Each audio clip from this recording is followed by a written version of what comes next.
A band serenaded passengers with Cuban music at the Fort Lauderdale airport in Florida as they prepared to board the first commercial flight to the island since 1961.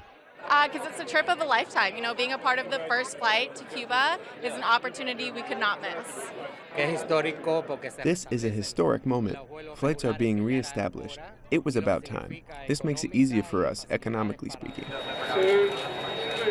The budget airline JetBlue managed to beat the competition to provide this inaugural scheduled flight, the latest benefit of improved relations between these former Cold War foes.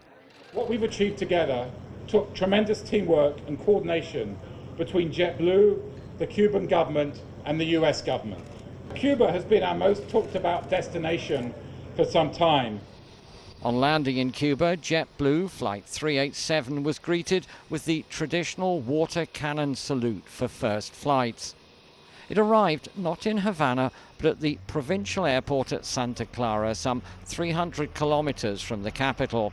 First off the plane was the U.S. Transportation Secretary Anthony Fox, who flew straight on to Havana on a U.S. government jet for talks with his Cuban counterpart.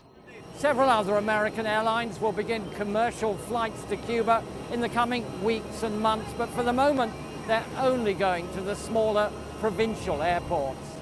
These regional flights are likely to attract mainly Cuban Americans returning to visit relatives.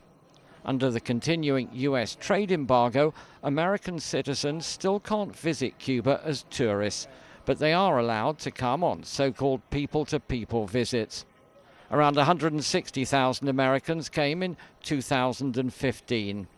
Now, with regular low-cost commercial flights, those numbers could increase dramatically.